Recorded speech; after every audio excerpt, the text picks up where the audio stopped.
నమస్కారం city news కి స్వాగతం. ముందుగా ముఖ్యాంశాలు.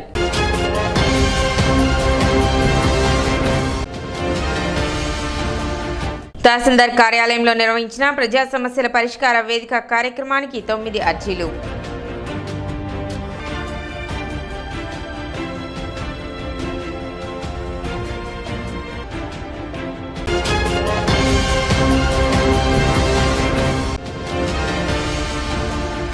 ఆంధ్రప్రదేశ్ ఇంటర్మీడియట్ విద్య పెన్షనర్ల సంక్షేమ సంఘం సమస్యల పరిష్కారం కోరుతూ సబ్ కలెక్టర్కు వినతి పత్రం అందజేసిన సంఘ సభ్యులు.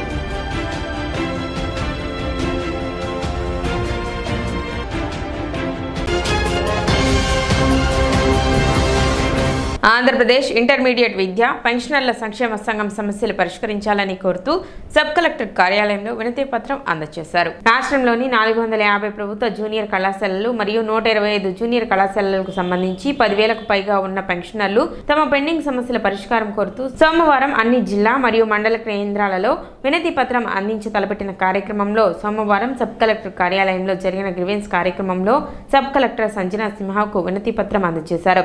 2018 జూలై నుండి రావాల్సిన డిఆర్ ఎరియర్స్ మరియు 11వ పిఆర్సీ ఎరియర్స్ను విడుదల చేయాలని, 2019 నుండి పెన్షన్లు సాధించుకున్న అడిషనల్ క్వాంటమ్ పెన్షన్ 7% నుండి 10% మరియు 12 నుండి 15%కు రెస్టోరేషన్ చేయటం, ఈహెచ్ఎస్ క్రింద హెల్త్ కార్డు మీద అన్ని హాస్పిటల్లో అన్ని వ్యాధులకు వైద్యం అందించడం, మెడికల్ రియంబర్స్మెంట్స్ 2 నుండి 5 లక్షలకు పెంచాలని, ఎయిడెడ్ గంగా మామకు సంబంధించిన పెన్షనర్లు అందరికీ మెడికల్ రియంబర్స్మెంట్స్ అమలు చేయాలని, 12వ పిఆర్సీ కమిషనర్ను వెంటనే నియమించి ఐఆర్ని ప్రకటించాలని, పెండింగ్లో ఉన్న డిఆర్లను విడుదల చేయాలని వారు డిమాండ్ చేశారు. ప్రభుత్వ జూనియర్ కళాశాలలో మరియు 125 ఎయిడెడ్ జూనియర్ కళాశాలకు సంబంధించి 10,000కు పైగా ఉన్న పెన్షనర్లు తమ పెండింగ్ సమస్యల పరిష్కారం కోసం 21/4/25 సంవత్సరంలో సోమవారం నాడు గ్రీవెన్స్ డే సందర్భంగా రాష్ట్రంలోని అన్ని జిల్లా కేంద్రములు మరియు మండల కేంద్రముల సంబంధిత అధికారులను కలిసి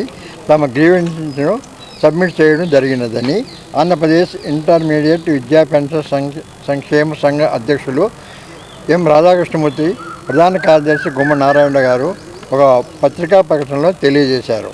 ఇటీవల రిటైర్ అయిన పెన్షన్లు కొంతమంది కొద్దిపాటి ఆర్థిక ప్రయోజనాలను కలిగించడం మినహా రాష్ట్ర ప్రభుత్వం అందరి పెన్షన్లకు సంబంధించి ముఖ్య ఆర్థిక ప్రయోజనాలు ఒకటి కూడా ఆశించిన విధంగా ఇవ్వలేదు.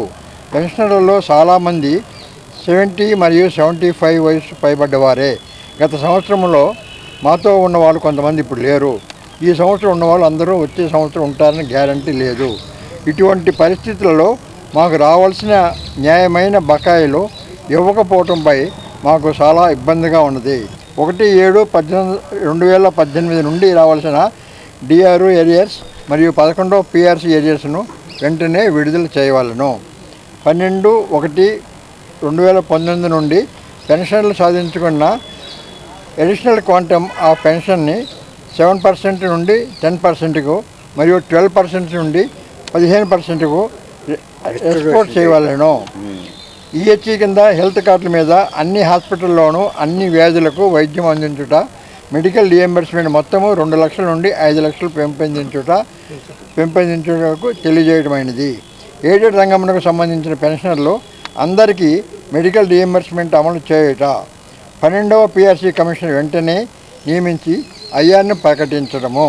కార్యక్రమంలో సంఘ అధ్యక్షులు ఎం రాధాకృష్ణమూర్తి, ప్రధాన కార్యదర్శి గుమ్మడి నారాయణరావు, తెనాలి యూనిట్ అధ్యక్షులు చంద్రబోస్, సెక్రటరీ కె నాగేశ్వరరావు, జిల్లా సభ్యులు అర్జున్ తదితరులు పాల్గొన్నారు.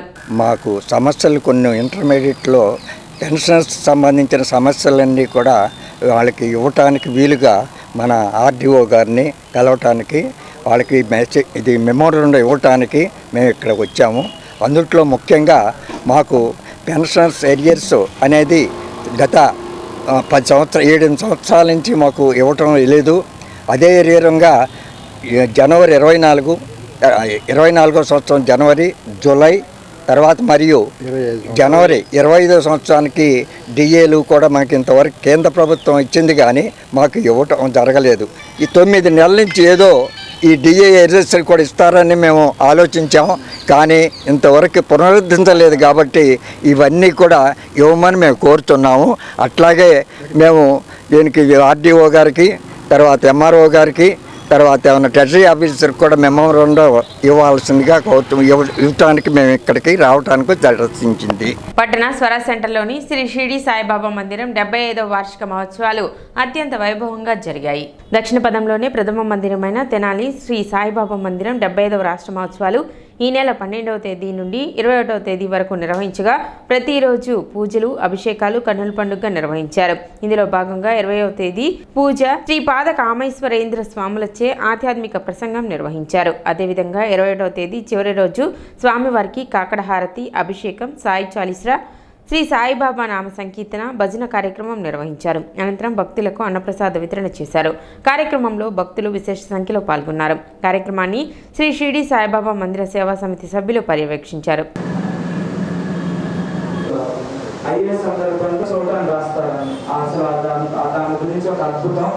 వారంతటా వారు అలా వెళ్ళి ఆ గ్రంథానికి ఆశించారు. అది కూడా మనకి దర్శనానికి ఈరోజు మనకు విధంగా అనుకోకుండా అన్ఎక్స్పెక్టెడ్ గా స్వయంగా వారు దర్శనం చేసుకున్నామండి.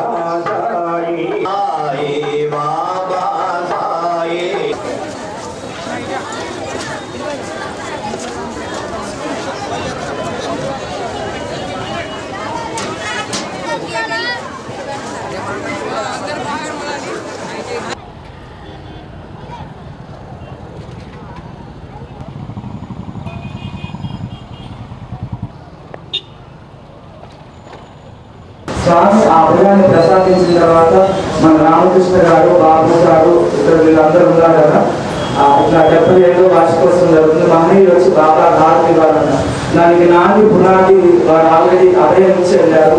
వెంబడి ఆలోచిస్తే స్వామి వారికి ఫోన్ చేస్తాం, అయ్యా ఇట్లా 75 సంవత్సరాలు మీ బాబా మందిరం మీరు వచ్చి బాబాకి హారతించి సత్సంగ సభ్యులందరికీ మీరు ఆశిస్తున్నారు, నేను తప్పకుండా వస్తానని ఆయన రావడమే అసలు ఆహ్వానమే అది దత్తస్వామి వారు ప్రసాదించారు. అలాగే ఒక మహోన్నతమైన లీలండి సాయి సన్నిధి గ్రంథం లెక్కల భర్తరాజ గారు రాశారు. కడప మైలవరం డ్యాంలో అది ఆవిష్కరణ సమయంలో సాక్షాత్తు స్వామి వారు స్వయంగా అక్కడికి వెళ్ళి ఆవిష్కరించారు. బాబా తన కార్యక్రమాన్ని తనే ఎంతో ఘనంగా జరుపుకుంటారు అన్న విషయము మా గురుదేవులు చెప్పారు. మనతో ఇటువంటి సంబంధం లేదు. ఈ మందిరంలో జరిగిన ఈ 9 రోజులు 10 రోజులు జరిగిన కార్యక్రమాలు చూస్తే ఇది అందరికీ అర్థమవుతుంది కూడా. ఈ మహాత్ముల పాత్రలు రావడం కానీ, శ్రీ కామేశ్వర స్వామి సమయానికి విన్నపం చేసి వాళ్ళ మందిరానికి విషయం కానీ, ఇవన్నీ కూడా ఆయన వెనక ఉండి సమితులుగా మమ్మల్ని అందరూ ఉపయోగించుకొని ఈ 10 రోజులు ఈ కార్యక్రమాలు ఎంతో ఘనంగా మహోత్సవాలనగా ఘనంగా జరిగాయి. మన పివి నరసింహస్వామి గారు ఈ తనానికి విచ్చేసి రమణమ్మ గారు ఆ రోజున ఉన్న సాయి భక్తులందరూ కలిసి 1950లోనే అంటే షిరిడి కన్నా ముందు 4 సంవత్సరాల ముందు మన తెనాలిలో విగ్రహప్రతిష్ఠ జరిగింది. ఆ కారణం చేతైనా కానీ బాబా దయ వలన ఎంతో ఘనంగా ఆయన సూత్రధారి కార్యక్రమాలు నిర్మించారు. సోమవారం తహసీల్దార్ కార్యాలయంలో ప్రజా సమస్యల పరిష్కార వేదిక కార్యక్రమం జరిగింది. తహసీల్దార్ గోపాలకృష్ణ అర్జీదారుల నుండి అర్జీలను స్వీకరించారు. వివిధ రకాల సమస్యలపై మొత్తం 9 అర్జీలు వచ్చాయని, వచ్చిన వినతులను సంబంధిత అధికారులకు పంపి సత్వర పరిష్కారానికి కృషి చేస్తామని తహసీల్దార్ గోపాలకృష్ణ వెల్లడించారు.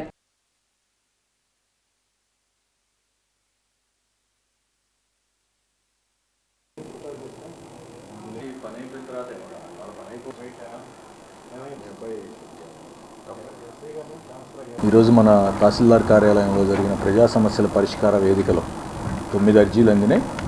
అందులో 7 ఎక్స్క్లూజివ్గా సర్వే రిలేటెడ్గా ఉన్నాయి, 7 అర్జీలు కూడా. అట్లాగే ఒక అర్జీ వచ్చేటప్పటికి పెన్షనర్స్ డిఏ కావాలని చెప్పేసి ఒక మెమరాండం లాగా ఇచ్చారు. ఇది కలెక్టర్ గారి నోటీస్కి తీసుకెళ్తాం. అట్లాగే నందివెలుగు నుంచి తోటా దయామణి అట్లా గ్రామస్తులు కొంతమంది మురుగునీరు పారుదల సరిగ్గా లేదని చెప్పేసి దాని బౌండరీ ఫిక్స్ చేసి మురుగునీరు పారే విధంగా ఒక ప్రయత్నం చేయమని కోరారు. ఇది ఎంపీడీఓ గారితో మాట్లాడి సర్వే కూడా చేయించి ఆ సమస్య పరిష్కరిస్తాం. సర్వే రిలేటెడ్ మ్యాటర్స్ అన్నీ మండల సర్వేయర్ ద్వారా విలేజ్ సర్వేయర్కి పంపించి అక్కడ ఎలాంటి సర్వే అవసరం ఉందో అది చూసి కంప్లీట్ చేస్తాం. అన్నీ వచ్చిన 9 అర్జీలు కూడా సకాలంలో పరిష్కరిస్తాం. 2013-16 మధ్యలో నా భూమి నా 3వ కుమారుడు రికార్డులలో వాడి పేరు మార్చుకున్నాడు. అది నాకు 2016లో తెలిసింది. అప్పుడు నేను కలిసా అప్పుడున్న వారిని, అప్పుడున్న తహసీల్దార్ గారిని. వారు సరి చేస్తామని అది ఇది అన్నారు. అప్పటి నుంచి నాకు న్యాయం జరగల. వాడి స్వాధీనంలోనే ఉంటుంది. నాకు ఇతరత్ర ఏం లేదండి ప్రాపర్టీ. అప్పుడు వీరికి ఎన్వెన్స్కి అర్జీ పెట్టుకుంటే గ్రీవెన్స్లో వీరి రికార్డు ప్రకారం పరిశీలన చేసి ఊరికి ఎంక్వైరీ చేసి నాది అని చెప్పి నాకు రికార్డు తెప్పించేసాడు. చంద్రబాబు నా భూమి 3 ఎకరాల 18 సెంటు నా సొంత మాగడి వాళ్ళకి పిల్లలకి ఇవ్వంగా నేను ఉంచుకున్న భూమిని వాడు అన్యాక్రాంతం చేశాడు. 3వ వాడు అది దావులూరు శివరాంపురం. ఇప్పుడు 2-3 ఇప్పుడు అర్జీ పెట్టుకున్నానండి. వీళ్ళు పెట్టుకుని 4 నెలల క్రితం. అప్పటి నుంచి పరిశీలన చేసి వాడిని పిలిపించి కౌన్సిలింగ్ ఇచ్చి వాడు రాకపోగా రికార్డులను పరిశీలన చేసి నాదనే సబ్ కలెక్టర్ గారు వీరు నిర్ణయించారు. పట్టణంలోని తెలుగు యువత ఆధ్వర్యంలో ముఖ్యమంత్రి చంద్రబాబు నాయుడు జన్మదిన వేడుకలు ఘనంగా నిర్వహించారు. నందులపేటలోని జెండా చెట్టు రోడ్డులోని తెలుగు యువత కార్యాలయంలో కొల్లూరు శ్రీధర యూత్ పాలడుగు ప్రణీత్ మిత్ర బృందం పర్యవేక్షణలో మున్సిపల్ కౌన్సిలర్ పసుపులేటి త్రిమూర్తి, టీడీపీ పట్టణ ప్రధాన కార్యదర్శి కాకుమన్ను రాంబాబు, టీడీపీ రైతు సంఘం అధ్యక్షులు గుమ్మడి ప్రసాద్లు ముఖ్య అతిథులుగా పాల్గొని పార్టీ శ్రేణులతో కలిసి కేక్ కట్ చేసి శుభాకాంక్షలు తెలుపుకున్నారు. ఉప్పల కన్నా, కొసరాజు సన్నీ, దినేష్, రావి కార్తీక్, ఆర్ఎస్కే, నాగబోతు నవీన్, జితేష్, దేవినేని రవికుమార్, పామలపాటి బ్రహ్మం, చిట్టిబాబు, గోపికృష్ణ, అన్వేష్, గౌతమ్, పాలడుగు హనీత్, మిల్సీ, హర్ష, రాకేష్, జగదీష్, ప్రకాష్ తదితరులు పాల్గొన్నారు. ఆంధ్రప్రదేశ్ అభివృద్ధి ప్రదాత నారా చంద్రబాబు నాయుడు గారి 75వ జన్మదిన శుభాకాంక్షలు కార్యక్రమాలు ఎన్ని మా తెలుగు యువత నాయకుడు కొల్లూరు శ్రీధర్ గారి ఆధ్వర్యంలో మా నాయకుడు ఆలపరాయణ ప్రసాద్ గారి నాయకత్వంలో చాలా ఘనంగా నిర్వహిస్తున్నారు. ఇలాంటి పుట్టినరోజులు ఎన్నో చంద్రబాబు నాయుడు జరుపుకోవాలని కోరుకుంటూ సెలవు తీసుకుంటున్నాను. నందులపేట తెలుగు యువత కార్యాలయం కొల్లూరు శ్రీధర్ గారి ఆధ్వర్యంలో ఆలపాటి రాజేంద్రప్రసాద్ గారి ఆశీస్సులతో రాష్ట్ర అభివృద్ధి ప్రదాత రాజకీయ అపర చాణక్యుడు నారా చంద్రబాబు నాయుడు గారి వజ్రోత్సవ జన్మదిన వేడుకలు జరుపుకోవటం చాలా అభినందనీయం. ఈ కార్యక్రమాన్ని ఇంత అద్భుతంగా నిర్వహించడంలో పాల్గొన్న తెలుగు యువత నాయకులకి, కూటమి శ్రేణులకి, కార్యకర్తలందరికీ ముందుగా చంద్రబాబు నాయుడు గారి తరఫున శుభాకాంక్షలు. రాష్ట్ర ప్రజలకు చంద్రబాబు నాయుడు గారు చేసిన సేవ కానీ అభివృద్ధి కానీ ఎంతో గర్వనీయం. కేంద్ర ప్రభుత్వం తీసుకొచ్చిన వక్ఫ్ సవరణ చట్టాన్ని నిరసిస్తూ ముస్లిం మైనారిటీ నేతలు సబ్ కలెక్టర్ కార్యాలయంలో వినతి పత్రం అందజేశారు. వక్ఫ్ బిల్లుకు నిరసనగా ఈ నెల 18వ తేదీన ముస్లిం మైనారిటీ నేతలు పట్టణంలో భారీ ర్యాలీ నిర్వహించగా ఆ రోజు ప్రభుత్వ సెలవు దినం కావడంతో ర్యాలీకి సంబంధించిన వినతి పత్రంను సోమవారం సబ్ కలెక్టర్ కార్యాలయంలో జరిగిన ప్రజా సమస్యల పరిష్కార వేదిక కార్యక్రమంలో సబ్ కలెక్టర్ సంజనా సింహకు వినతి పత్రం అందజేశారు. ఈ చట్టం రాజ్యాంగంకు వ్యతిరేకంగా ఉందని, ఈ చట్టాన్ని రద్దు చేయాలని వారు కోరారు. వక్ఫ్ చట్ట సంరక్షణకు మాత్రమే కాదని రాజ్యాంగ సంరక్షణకు తమ పోరాటమని వారు తెలిపారు. ఈరోజు ఆల్ ఇండియా ముస్లిం పర్సనల్ లా బోర్డు వాళ్ళు ఈ వక్ఫ్ చట్ట సవరణ గురించి ఏదైతే 2025లో మనకి అమెండ్మెంట్ అయిందో దాన్ని వ్యతిరేకిస్తూ వచ్చి ఒక రిప్రజెంటేషన్ ఇచ్చారు. సో వాళ్ళకు కూడా చెప్పడం జరిగింది ఏమిటంటే వాళ్ళు ఇచ్చిన ఈ రిప్రజెంటేషన్ని అన్ని పాయింట్స్ని కవర్ చేస్తూ డిస్ట్రిక్ట్ కలెక్టర్ మేడంకి సబ్మిట్ చేసి మేడం ద్వారా మనం గవర్నమెంట్కి కూడా రాస్తాము అని. సో దాని ద్వారా గ్రౌండ్ లెవెల్లో వీళ్ళు ఏవైతే ఇబ్బందులు ఫీల్ అవుతున్నారో అవన్నీ కూడా గవర్నమెంట్ దృష్టికి తీసుకెళ్తాం. కార్యక్రమంలో మజ్లిస్ ఉలామా, జామియత్ ఉలామా ప్రతినిధులతో పాటు దళిత లీగల్ సెల్ రాష్ట్ర కన్వీనర్ సాగర్, బౌద్ధిస్ట్ సొసైటీ రాష్ట్ర కార్యదర్శి అశోక్ కుమార్, తెనాలి పట్టణ మైనార్టీ నాయకులు పాల్గొన్నారు. ఈ 4 రాజ్యాంగంలోని ఆర్టికల్స్ డైరెక్ట్గా ఢీకుంటుంది మేడం. అన్నిటి ప్రత్యేకించి రాజ్యాంగ ప్రాథమిక హక్కుల్ని హరించే విధంగా ఈ యొక్క చట్టాన్ని రూపొందించారు. అందువల్ల మేమందరం కుల మతాలకు అతీతంగా మన అన్ని కమ్యూనిటీ చెందిన వాళ్ళు ఉన్నారు మేడం. మన క్రైస్తవ సోదరులు ఉన్నారు, బౌద్ధిస్ట్ సొసైటీ వాళ్ళు ఉన్నారు, ముస్లిమ్స్ అందరం కలిసి దీన్ని వ్యతిరేకిస్తూ ఉన్నాం. ఈరోజు 21 ఏప్రిల్ తారీఖు సోమవారం ఉదయం మన ఆర్డీఓ గారికి ఒక మెమోరాండం సమర్పించడం జరిగింది. ఏదైతే వక్ఫ్ సవరణ చట్టం మన రాజ్యాంగానికి విరుద్ధంగా కేంద్ర ప్రభుత్వం రూపొందించిందో ఆ యొక్క చట్టానికి నిరసనగా మనం 19 ఏప్రిల్ నాడు శుక్రవారం నాడు కుల మతాలకు అతీతంగా మన తెనాలి చరిత్రలో కన్నీ విని ఎరుగని రీతిలో కుల మతాలకు అతీతంగా ఒక భారీ నిరసన ర్యాలీ నిర్వహించడం జరిగింది. ఆ రోజు గుడ్ ఫ్రైడే అవ్వడం వల్ల సెలవు అవడం వల్ల మేడం గారికి ఈరోజు మెమోరాండం సమర్పించడం జరిగింది. ఏదైతే సోదరులారా ఈ యొక్క వక్ఫ్ అమెండ్మెంట్ చట్టం సవరణ చట్టం ఏదైతే కేంద్ర ప్రభుత్వం రూపొందించిందో ఇది రాజ్యాంగానికి విరుద్ధంగా రూపొందించిన మాట వాస్తవం. దీన్ని మనం అంతా గ్రహించాలి. ఇది ఒక కులానికి ఒక మతానికి సంబంధించిన అంశం ఏమాత్రం కాదు. ఇది రాజ్యాంగానికి సంబంధించిన అంశం. రాజ్యాంగంలోని ఆర్టికల్ 14 సమానత్వాన్ని, ఆర్టికల్ 25 మత స్వేచ్ఛ, ఆర్టికల్ 26 ఏ మతాలకు సంబంధించిన వ్యక్తిగత ఆస్తులు వారే సంరక్షించుకునే వారే మేనేజ్మెంట్ చేసుకునే హక్కుల్ని, అలాగే ఆర్టికల్ 30A ప్రకారం ఈ యొక్క 4 సవరణలు ఇది డైరెక్ట్గా ఢీకొంటుంది. ఇది రాజ్యాంగానికి విరుద్ధం, అన్కాన్స్టిట్యూషనల్ అని చెప్పి మేము గట్టిగా చెప్తా ఉన్నాం. వక్ఫ్ సవరణ చట్టం 2025 అనేటువంటిది రాజ్యాంగానికి వ్యతిరేకంగా మరి ముందుకు వెళ్ళడం జరుగుతూ ఉంది. మిత్రులారా, కులాలకి, మతాలకి, వర్గాలకి, వర్ణాలకి, జాతులకి, ప్రాంతాలకి, పార్టీలకు అతీతంగా భారత రాజ్యాంగం అనేటువంటిది మనకు ఏర్పాటు చేయడం జరిగింది. ఈ రోజున ఆర్టికల్ 14 అనేటువంటి సమానత్వాన్ని సూచిక చెప్తూ ఉంది. కుల మతాలకు అతీతంగా కార్యక్రమాలు చేసుకోవాలని ముందుకు వెళ్తామని చెప్తూ ఉంటుంది. ఆర్టికల్ 19(1)(c) ప్రకారం సంఘాలు ఏర్పాటు చేసుకోమని చెప్తూ ఉంది.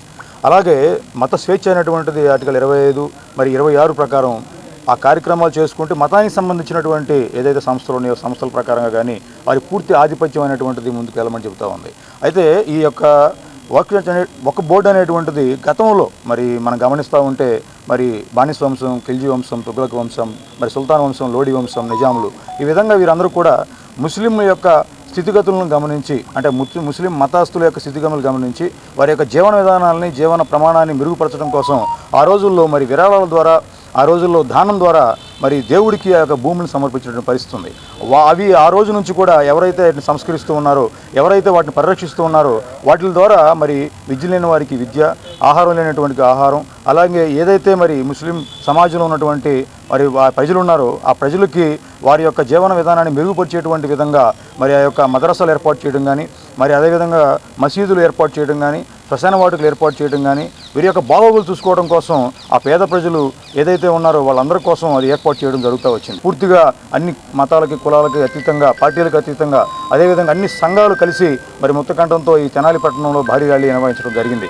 ఆ యొక్క రోజున మెమరాండం ఇవ్వడానికి ఆలస్యమైంది. ఈ రోజున మరి ఆర్డీఓ కార్యాలయం దగ్గరికి వచ్చి సబ్ కలెక్టర్ వారికి మెమరాండం అనేటువంటిది సబ్మిట్ చేయడంతో ప్రభుత్వం దృష్టికి తీసుకువెళ్ళి ఈ యొక్క వ్యతిరేక కార్యకలాపాలు అనేటువంటి జరుగుతూ ఉన్నాయి. ఈ సమాజానికి విఘాతం కలిగించే పరిస్థితి ఉంది. మరి సమాజంలో ఉన్నటువంటి ఎన్నో మతాలు, కులాలకు సంబంధించి భిన్నత్వం, ఏకత్వం కలిగినటువంటి భారత రాజ్యాంగ స్వరూపాన్ని నాశనం చేసే స్థితిలో ముందుకు వెళ్తా ఉంది. కాబట్టి ఈ యొక్క చర్యలు మొత్తం తప్పు అని చెప్తూ మరి మెమరాండం ద్వారా ఆర్డీఓ గారికి, సబ్ కలెక్టర్ గారికి ఇవ్వడం జరిగింది. స్థానిక బోస్ రోడ్లోని ఐఎంఏ హాల్ నందు డాక్టర్ కొడాలి మోహన్ దాస్ వర్ధంతి నిర్వహించారు. ఈ సందర్భంగా ఆయన చిత్రపటానికి ఐఎంఏ అధ్యక్షులు డాక్టర్ కావూరి అనిల్ కుమార్ మరియు సభ్యులు పూలమాలలతో ఘనంగా శ్రద్ధాంజలి ఘటించారు. ఈ సందర్భంగా డాక్టర్ కొడాలి మోహన్ దాస్ పేరు మీద ఉన్న బంగారు పథకాన్ని గుంటూరుకు చెందిన ప్రముఖ వైద్యులు డాక్టర్ సురేంద్రకి అందజేశారు. అనంతరం డాక్టర్ కొడాలి మోహన్ దాస్ స్మారక ఉపన్యాసంపై doctor Surendra vascular surgery small beginnings to now flourishing అనే అంశంపై ప్రసంగించారు. తెనాలి ఐఎంఏలో మా సభ్యులైన doctor Kodali Mohan Das garu Guntur medical college నందు ఎంబీబీఎస్ వైద్యం అభ్యసించి కొన్నాళ్ళు గవర్నమెంట్ సర్వీస్ కూడా చేసి ఈ తెనాలి పట్టణం నందు సుమారు 25-30 ఇయర్స్ పేద ప్రజలకు కానీ ఎన్నో కష్ట నష్టాలు కోర్చుకుని వైద్యాన్ని అందించారు. ఆయన ఈ వైద్యమే కాకుండా ఆయనకు బాగా ఇంట్రెస్ట్ అయిన వ్యవసాయం కూడా కొనసాగించారు. ఈ సందర్భంగా ఆయన పేరు మీద గోల్డ్ మెడల్ ఓరేషన్ లెక్చర్ని డాక్టర్ సురేంద్ర గారికి వికాస్ హాస్పిటల్ వాస్కులర్ సర్జన్కి బహుకరించడం అయినది. ఈ కార్యక్రమంలో doctor Chandu Sambasivudu, doctor Seshagirirao, doctor Bhanuprasad, doctor Umamaheswararao, doctor M V Satyanarayana, Koteswara Prasad, doctor Neelima, doctor Vijayavani, doctor Sudharani, doctor Sarojini తదితరులు పాల్గొన్నారు. అలాగే ఇవాళ డాక్టర్ మోహన్ దాస్ గారి స్మారకార్థం ఇవాళ oration lecture gold medal present చేయడం జరుగుతుంది. ఇవాళ వికాస్ హాస్పిటల్కి సంబంధించిన మన వాస్కులర్ సర్జన్ గారికి ఈ అవార్డు అనేది ఇవ్వడం జరుగుతుందండి. మోస్ట్లీ ఇక్కడ మనకి సిఎంఈలో మీరు చూస్తూ ఉంటారో అధునాతన వైద్య విజ్ఞానాన్ని ఇప్పుడు పంచుకుంటూ ఉంటాము. డాక్టర్స్ అందరూ రెగ్యులర్గా ఇక్కడ కలవటము, మనకి కొత్త కొత్త విధానాలు, వైద్య విధానాలు, సర్జికల్ విధానాలు ఇవన్నీ ఒకరి నుంచి ఒకరు తెలుసుకోవడం, కేస్ స్టడీస్ అంటే నేను ఎదుర్కొన్న ఇబ్బందులు, సర్జరీ జరుగుతున్నప్పుడు ఇలాంటి సిచ్యువేషన్స్ వచ్చినాయి, ఇలా డీల్ చేశాము, ఇలా కంటిన్యూస్ మెడికల్ ఎడ్యుకేషన్ ద్వారా పంచుకోవడం జరుగుతుంది. ఇవన్నీ ఇలా షేర్ చేసుకోవడం వల్ల ఇక్కడ ఉన్న డాక్టర్స్కి ఏంటి అంటే రెగ్యులర్ యూజ్లో మనం చూడని కేసెస్, కొత్త కేసెస్ని కూడా ఈజీగా డీల్ చేయడానికి అవకాశం ఏర్పడుతుంది. ఇలాంటి ప్రోగ్రామ్స్ రెగ్యులర్గా ప్రతీ నెల మనకి ఒక సిఎంఈ ప్రోగ్రామ్ జరుగుతూ వస్తుందండి. డాక్టర్ అనిల్ గారు మరియు మన శ్యామ్ గారు వీళ్ళందరూ ఈ ప్రోగ్రామ్ని చాలా గొప్పగా స్థానిక 15వ వార్డులో రావిచెట్టు సెంటర్ వద్ద ముఖ్యమంత్రి చంద్రబాబు నాయుడు జన్మదిన వేడుకలు నిర్వహించారు. ఈ సందర్భంగా చంద్రబాబు నాయుడు చిత్రపటానికి పాలాభిషేకం నిర్వహించి స్వీట్స్ పంపిణీ చేశారు. కార్యక్రమంలో వాసిరెడ్డి సులోచన, సుజాత, పద్మజ, పద్మ, వాసిరెడ్డి వెంకటేశ్వరరావు, రాఘవరావు, శ్రీనివాస్, ఎన్టీఆర్, జగన్, వేణు, ప్రభాకర్ తదితరులు పాల్గొన్నారు.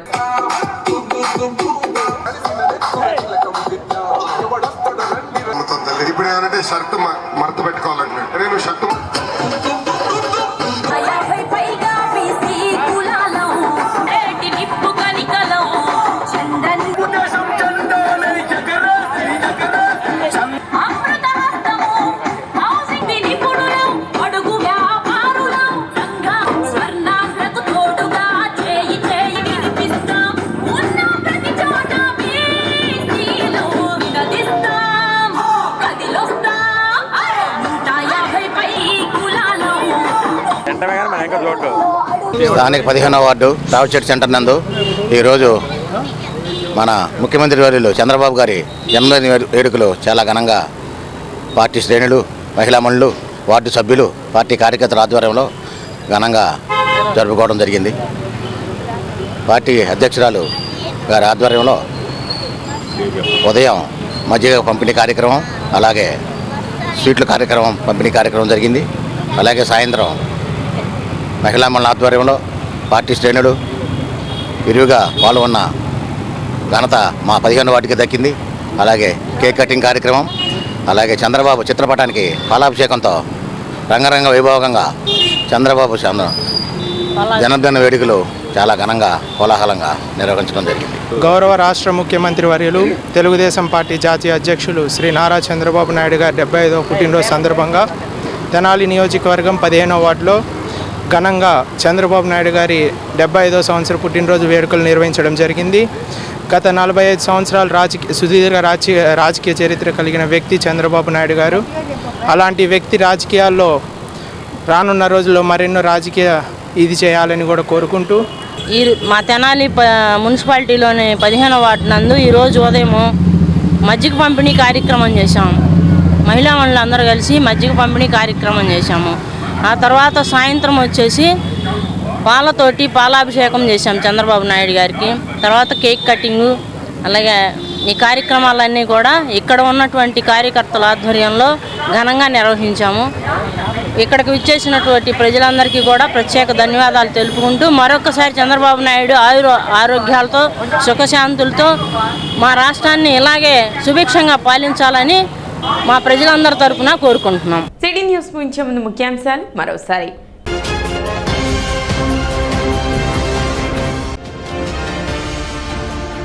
తహసీల్దార్ కార్యాలయంలో నిర్వహించిన ప్రజా సమస్యల పరిష్కార వేదిక కార్యక్రమానికి 9 అర్జీలు.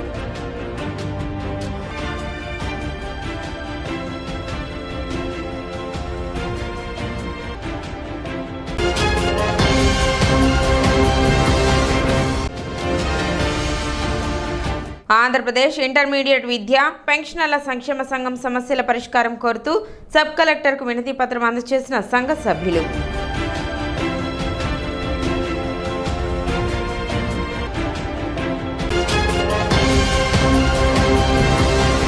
సిటీ న్యూస్ ఇంతటితో సమాప్తం. నమస్కారం.